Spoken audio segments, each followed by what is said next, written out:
Welcome to 2025. Welcome to the Funtaqa Junction podcast. Real Talk is the season 4, my niggas, and I am so happy to have you join us today.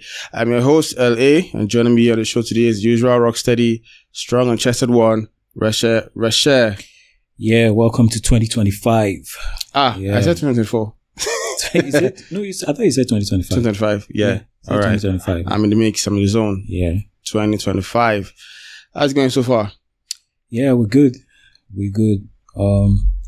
Yeah, we're just going to, for me, let me not talk for everybody. I'm just going to try and take it easy this year.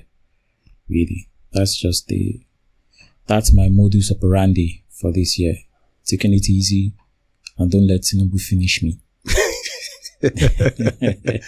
Yeah, take it easy. Speaking of taking it easy, somebody isn't taking it easy. Your guy. Who's the person? Your guy, JJ Donald Trump. Yeah, my man. Yeah. Donald J. Trump. Let's talk about Donald Trump. So he got sworn in. Yeah. I thought you said you're not really into Donald Trump. Yeah, well, I'm not really into it, but I think it's worth talking about, right? Because he's like a hot topic right now for people home and abroad, regardless of where you are. He got sworn in January 20th, finally. Yeah. And straight off of getting sworn in, I feel like even right in the ceremony, his fingers were just twitching to start signing papers. And my guy has been signing executive orders like no man's business.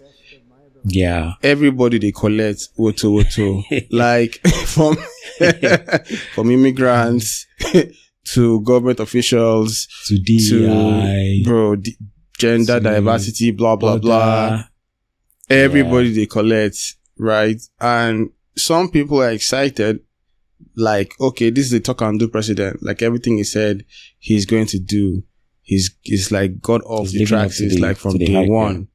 And some people are like, Mr. President is being delusional because half of everything he's signing right now, the Supreme Court and, all the judges are going to like just repel and kick back on all of them, right? So he's just wasting his time.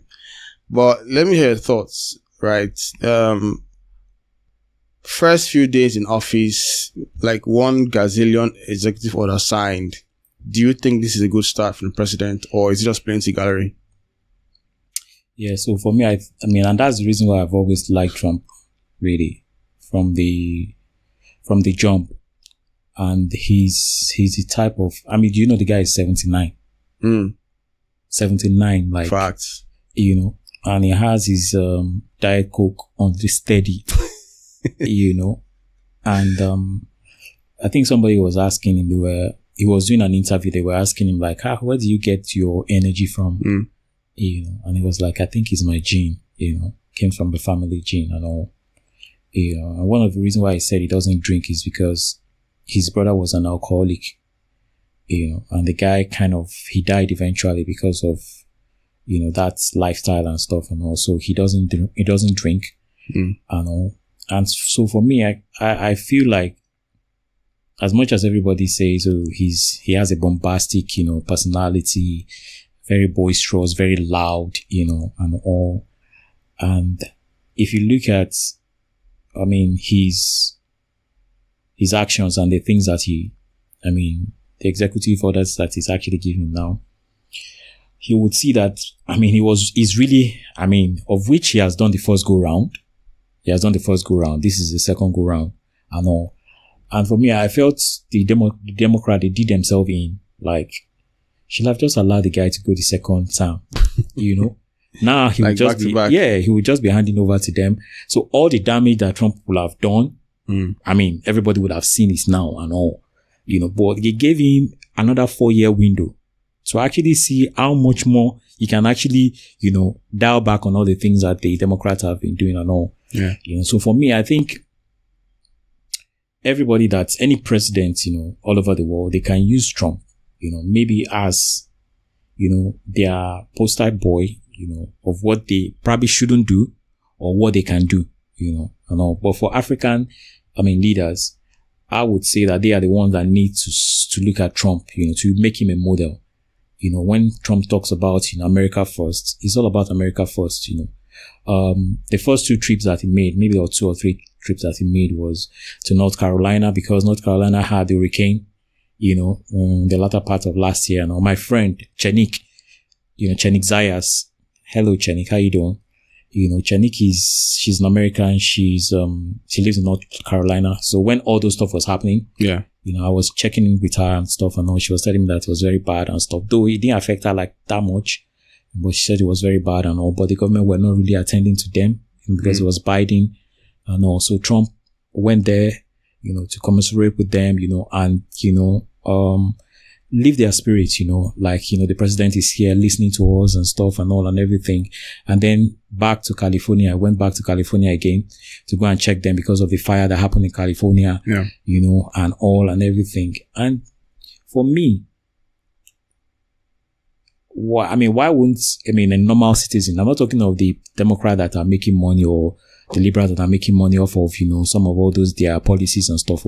But the typical American, how do you think that they won't like him? When the guy says, no, we're not fighting any war, Ukraine, stop funding Ukraine, stop funding, as a matter of fact, the only 2 countries that is funding now is Egypt and Israel. Every funding whatsoever, WHO, Paris climate change, pulling out. Yeah, pulled out of everything and all, So for me, I think the guy is doing well for his people, and for any leader that is, what they are onions, I think Trump should be their poster child that they look at and say, what can I do, better to serve my people, and all. Yeah. So for me, I think that's that's the way I look at Trump. Let me give you some of, because they said one of the things that we're going to try to do, I'm going to try to do is back up, my, my points, with, highlight. Receipts. So, yeah, receipts. Yeah, I'll call it receipts. Yeah. Yeah. So we signed the national emergency in Mexico border, the birthright, citizenship and stuff and all, because illegal immigrants are coming in to give birth. Sometimes Africans do go there, to give birth and give their child citizenship and stuff and all. So all those stuff is putting a pause on it. But like you said, that is in American's constitution, so it's not something that you can just use executive order fiat like that. It has to go through Senate. It has to go through, approval and stuff. And also they have to come up with another, act, to nullify that. So that is going to be a lot of issues for him, to kind of just erase like that and all, but the national border, that one has gone in, the energy, executive order, because, Biden paused America's oil, from drilling and stuff. Yeah. Drill, baby, drill. Everything has gone back. That's why I pulled out of the Paris climate change, and net zero nonsense that they say, Oh, wow. Okay.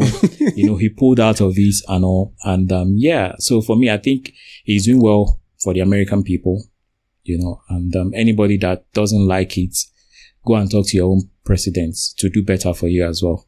Or maybe not to do what Trump is doing for their own citizen.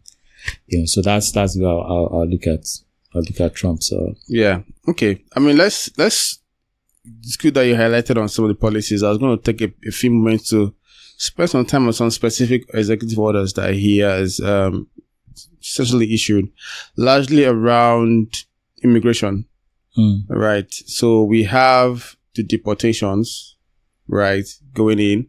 He has tried to enlist the military, the National Guard, and some of the military apparatus to support, from Homeland Security, to support the deportation drive, basically negating one of the long-standing U.S. Constitution as well that doesn't allow for the use of the military for anything other than national defense or state of national affairs. Yeah. Trump has essentially categorized the illegal immigration as a state of national security. And on that basis is how he's been able to enlist the military to support. Yeah. And we're seeing that right now, quite a lot of people are being shipped out already. Right? And this has been met with a lot of pushback, right? Some countries have said, like Mexico, for example, has said, if the government and if Trump is going to do things the right way, and he thinks he's just going to load people up into military aircrafts and dump them in to Mexico, that they're not going to clear the aircrafts to land in Mexico as well, right? So the planes are going to be essentially not given authority to land and rejected and not allowed to berth into their airspace.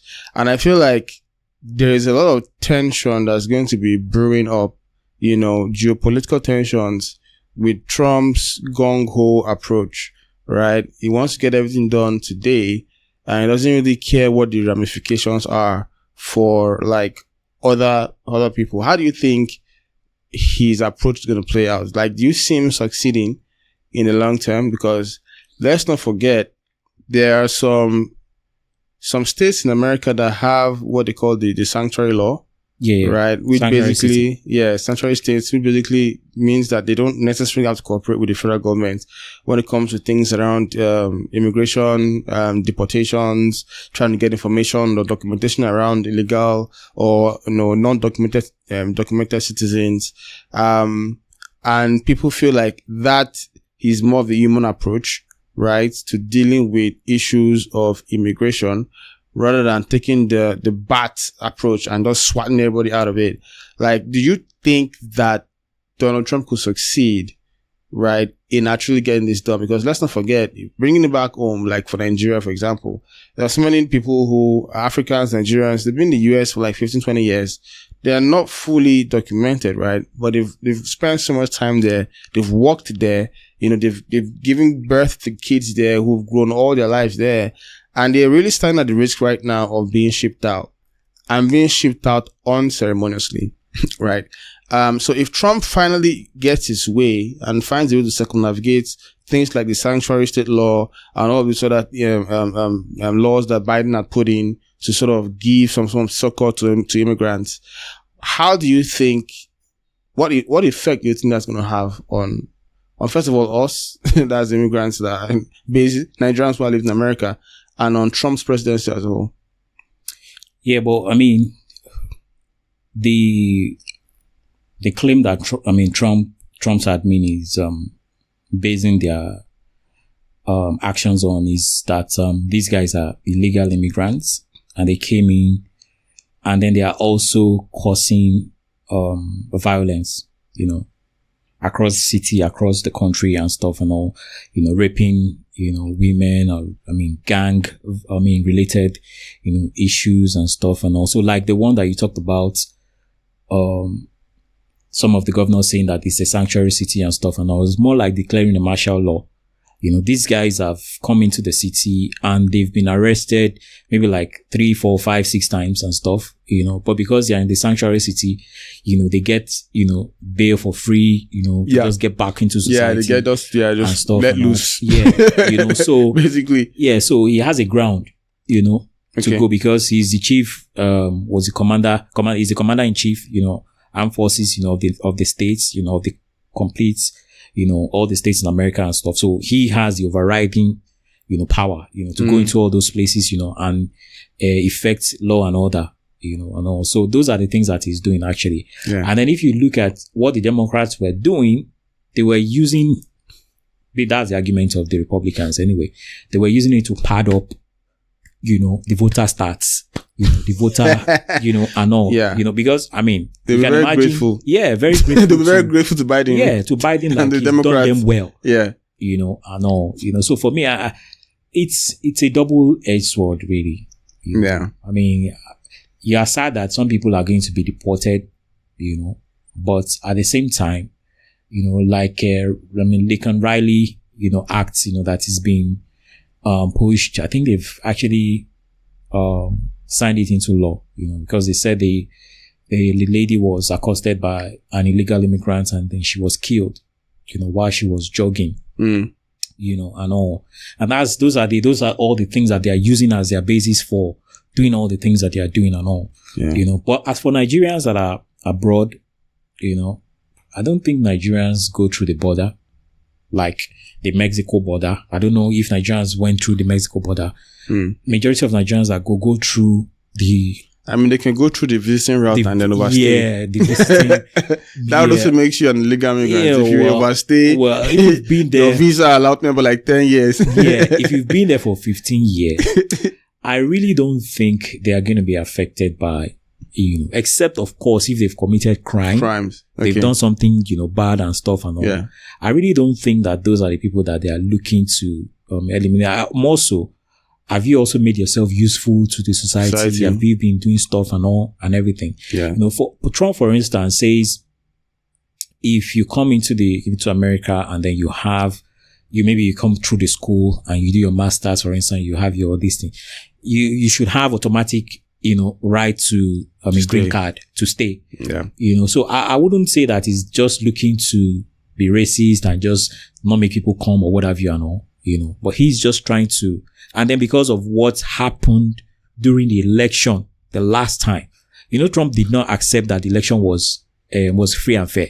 Yeah. That's the reason why, the January 6th, prisoners, they locked a lot of January 6th guys that protested at the Capitol Hill, of which Trump has also pardoned all of them, Most of them. And all of them, really. Really? All of them. Yeah, all of them. What they said now is that there were some people that are violent, that were violent, amongst the people that they pardoned, and all. But what they said was, who started the aggression first? It was the police that were shooting rubber bullets at them, and all. And it was on video, and the video has been, destroyed by the Democrats. They destroyed everything, so they cannot even see evidence to say, okay, these are the things that they were charged on, and that's the reason why they were, and all. So, and then Biden also pardoned all the January 6th committee. So there is a lot of, there's a lot of, cockroach in the cupboard type of, aura around all the, how Biden went about those stuff and all and everything. So it was more so like they were, imprisoned unjustly and all. Now that Trump is back, he's come for restitution and he's come for, to right the wrong, that, Biden has done, and all. Yeah. So for me, I think, that's where I'm looking at the, illegal immigration and all. So Nigerians that are there, I really don't think you guys should calm down. I don't think you guys are the one that Trump is after. I want to believe that you guys are not the one Trump is after. Yeah, to be honest, I feel like it doesn't even make any sense to just throw the baby in the bathwater out, right? Exactly. My recommendation would be to the Trump administration to take a little extra effort, find out the people who have been contributing meaningfully to society. Yeah, to the society. And find a way to regularize their immigration status, right? And, spend 10, 15 years working, paying taxes, doing your thing, stay, right? Yeah. But if you have a record of criminal violence, then you gotta go. Yeah. Because you're not adding any value. Exactly. Yeah. Exactly. Yeah, so for me, that's the way I'll look at it. One other thing I found interesting in a lot of the things that Donald Trump had done in recent times was around the DEI/gender assignment, executive orders, right? Yeah. On the night of his inauguration, he said straight out, going on henceforth, the United States of America will begin to recognize only two genders. Male and female. Male and female. Essentially postpaid all the other, like 200, gender assignments that Biden and his friends, essentially brought into play. And also around the DEI, where it's basically gone very strongly against all DEI kind of conversations, in the department ministries, is essentially fired everyone who's titled or has the job role of DEI officer. FBI. All this kind of stuff. FBI, military. Yeah. It's just anything DEI out the window, right? And then he's also instituted the Department of Government Efficiency, right, which Elon Musk is leading. Yeah. And the first thing those ones have done is to say, you know what, every federal government worker report to the office. Exactly. no more working from home and all that stuff. Yeah. Right. I mean, how do you think that the American society is going to react to this? I feel like it's been very muted. The LGBTQ community have not been as vocal as I thought as they would, following that, gender statement that Trump made, basically. Do you think like it's a situation where they've all accepted that the It was fun while it lasted. The game is up. There's a president now who's not going to take or give leeway for a lot of those kind of conversations, and now they have to deal with a new reality. Yeah, so the Democrats, they are all about what's it called? Diversity, inclusion, and what's it called? Equality and all. And I believe that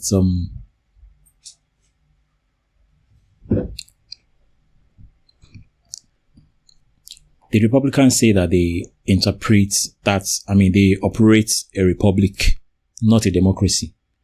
That America is a republic and America is not a democracy. What does that mean? It means that their elected officials would only do one thing and one thing alone: interpret the Constitution. You know?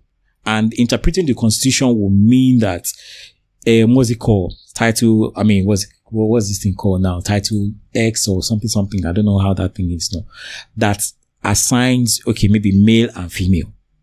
That is what is in the Constitution. So all these, queer, two-spirited, gender X, two-spirited, and all sort of nonsense that, these guys, these LGBTQIXYZ, they came up with and stuff. They realize that they don't have a ground to stand on, really.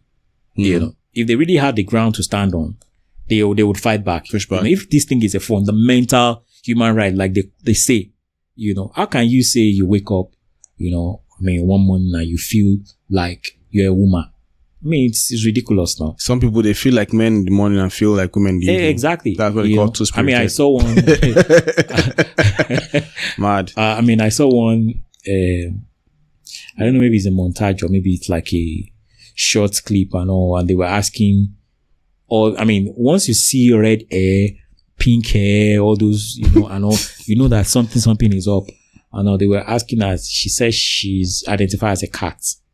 And these things are real, true life story, and all. And for me, it's mental illness, and all. So check them into mental, psychiatric and stuff and all, and treat them, and all, and then also parents that, would say that, they are 4-year-old, somebody like Dwayne Wade, Magic Johnson too did that thing, all these basketballers and stuff, I remember the day where Dwayne Wade was talking about how he discovered that his boy, is a girl.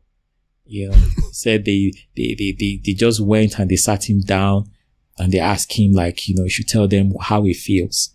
And he said he's always felt like a girl.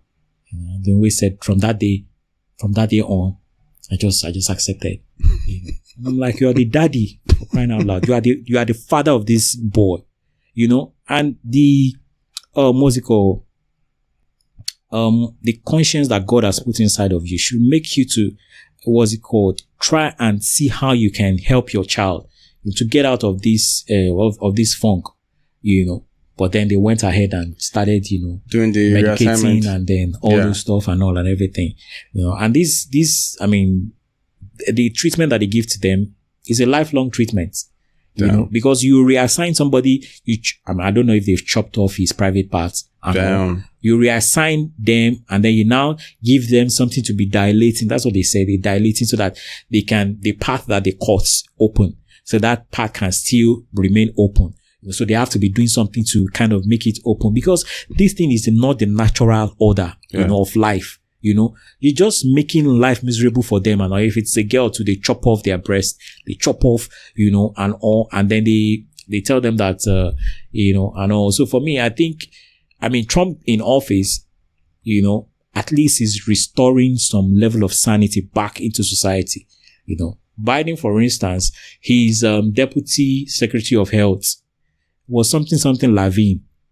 This guy is a man, He's a man and he said he feels like a woman, started wearing skirts, and then military uniform and then skirt instead of trousers and stuff, and then there is one guy too, that one used to steal luggages across airport and stuff that was caught.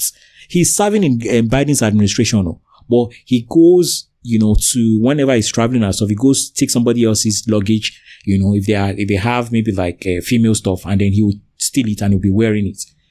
So it was some person that's also a popular person that saw the dress that he was wearing, and then that person's luggage was missing. So that person now saw like, this is my dress now that this guy is wearing and stuff. So that's one of the things that they used to arrest him, and then I think they arrest him and then they let him go, from the administration and stuff and all. So there is a lot of things that Trump has done that the American people loves, and all. So for me, I think majority of people that are not citizens of Americans that are living in another country having a dick over Americans' affairs. Don't forget that Trump was voted in, by popular votes, and he won all the swing states. Yeah. And all. So it was a landmark mandate that was given to him, and these are all the things that he's saying he's going to correct, when he gets into office. And these are this is the money that's been given to him, and he's living up to the hype. Yeah. So anybody that's now saying Trump is loud, talk to the American citizens that voted him in now. Yeah. As a matter of fact, I even saw quite a number of Nigerians too that were American Nigerians that voted for Trump. The Trump issue, the Trump win or victory, it shocked a lot of people. A lot of people felt like there was no way in hell that Donald Trump was going to win the election by fair votes, right? Because he looked like such an unpopular candidate. But what the truth was that Trump had like millions of silent supporters. No. He knows his base. People who were like willing to vote Trump, but not ready to openly admit that they will vote Trump. Maybe for fear of being bashed, because let's face it, like here in Nigeria, Tinubu had a lot of silent supporters too. People who actually were going to vote for him. But because it wasn't cool to support Tinubu at the time, they were quite reluctant to be vocal about their support. And Peter Obi had like a lot of people who liked him and were very, very vocal about their support. So the loudest noise, like they say, right? Empty barrels. People really thought Peter Obi was the guy. And then when election day came, the silent voters, well, they're not empty because they got quite a lot of votes. Yeah. They got quite a lot of votes. Anyways, I won't call them empty barrels, but I'm saying like, people actually feel like Tinubu rigged the election. Yeah, because exactly. they thought he didn't get like the popular votes, but they underestimated the fact that in elections, it's not about who makes the most noise, but who's very strategic about how to go about winning, and who can identify their base and have confidence in their base. And sometimes your base is not very loud, it's very quiet. But as long as you know how to get to them and say the things that they want to hear and identify what their needs are, you will stand a very good chance of winning. I think Donald Trump was able to identify with quite a number of Americans who liked what he was saying, who sort of aligned with, the direction he was going. And then they went to the ballot and they voted for him without even making noise or, being loud about it. And that's how he won, Yeah. I mean, the Tinubu comparison, I don't think that's fair. Because I didn't really think that Tinubu won that election, Well. And Peter Obi should have, maybe had a chance for maybe a rerun, to quell all the noise and all the, doubters that maybe he didn't win or what have you and all, So for me, I really don't think that's a very good comparison. Really? Yeah, because Trump won by a landslide. There was the Democrats, they packed up at 1 a.m. They couldn't do anything. They were going to rig, maybe they were going to do some hanky-panky, what have you. They could not, because they realized that there was no way. It was the landslide, like everybody, they said too big to rig. That's what Trump called it. Too big to rig. What was the final votes though? Yeah. I think he had Electoral College. 70. Electoral College. The Electoral College was, he crossed 27, but what was the final? I think like, because the gap wasn't that wide. It was big. At the end, it was a big gap. It was a big gap. Was it? Okay, yeah. All right. Well, I stopped following. After I was declared winner, I stopped following the final it was count, a big gap. I had it closed up at some point. Kamala was like 218. Trump was like 270 something. And at that point, there was no way for Kamala to win and all. So they just accepted and all. Yeah. Well, anyways, I will not. Hey, go on. No, I said that to say because I don't want also use Nigerian election to compare. Why though? I think it's similar, to be honest, because when you look at the North, Obi did very well in the South, right? To be fair. And I think he was probably the winner of the South. If you look at the entire elections from the Southeast, South, Southwest, even Middle Belt, I think Obi beat both Atiku and Tinubu, which was expected. In the North, that was where the swing happened. Obi didn't do so well in the North, as expected. But because Tinubu had made such alliance with the northern governors, were largely APC governors, and then those guys threw their weights behind him, Tinubu did way better in the North than even Atiku, right? You could argue that Tinubu even probably beat Atiku in the North. So it was a political game, like a chess match that he won. So for people who say, oh, Tinubu didn't win, they spent all that time in the courts trying to prove not enough evidence was provided by either Atiku or Obi. Nobody could prove that, votes that belong to them was stolen and given to somebody else, right? And when you look at the analysis and you do the math, you do see that the North played a big role in Tinubu winning. Now, was there rigging in the North? I don't know, right? But when you look at the numbers, that was where the magic happened. And you can understand why that happened. It was because the northern governors at a point in time were basically cheering the election on behalf of Tinubu, right, for him to win. And so that's what I mean, like in the North, you don't really hear a lot from them. They're like the silent generation. They're not loud on social media. You don't know what they're thinking. You don't live there, so you don't know what's up. But when they decide that they're going to go one direction, they're like a herd. They all go in that direction.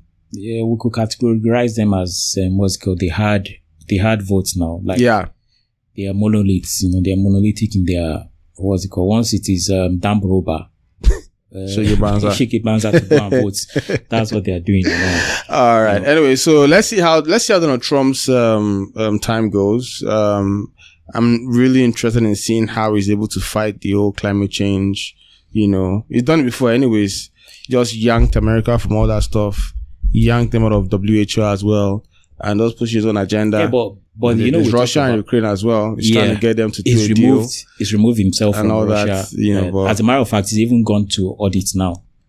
They're going to audit all the monies that is sent to Ukraine. Okay. Yeah, and they don't want to know exactly how the money was spent and what was. The Department of Government Efficiency. Yeah. How the money was spent and what have you and all. And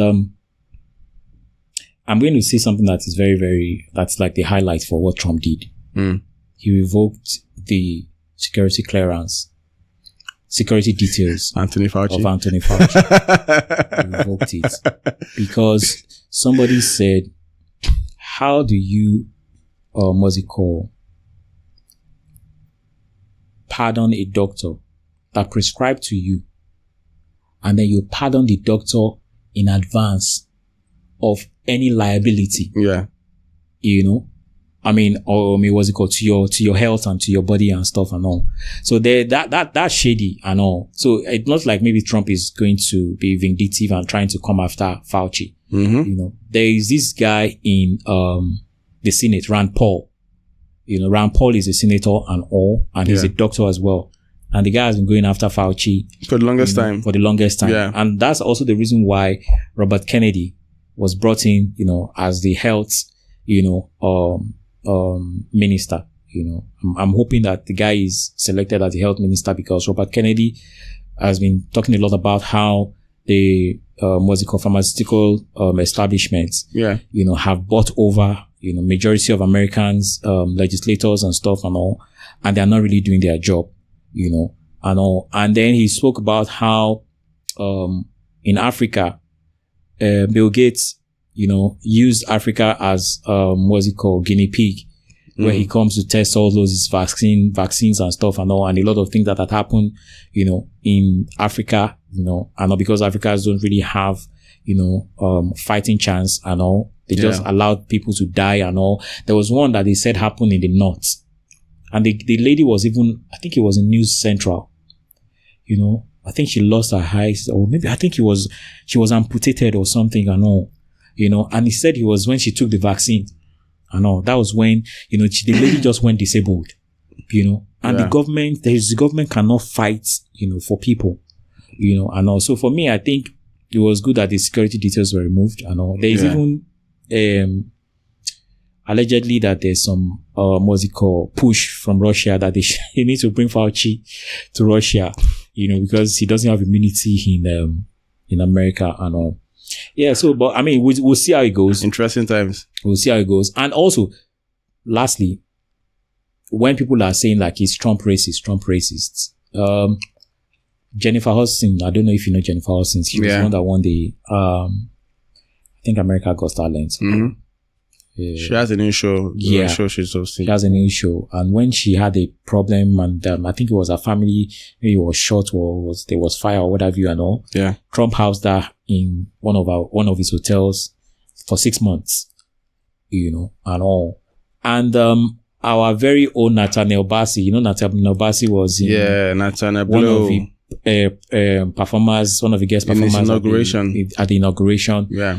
And our Reverend W.F. Kumuyi too was invited, and he was there, represented, Nigeria.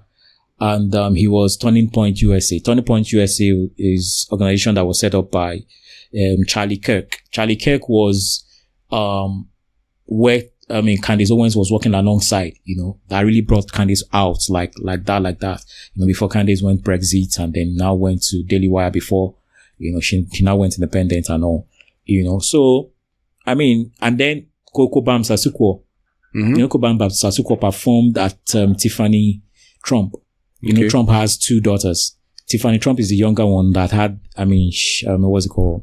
He was the child that came from one of his marriages. I think it was the second marriage. Yeah, before Melania Trump and all.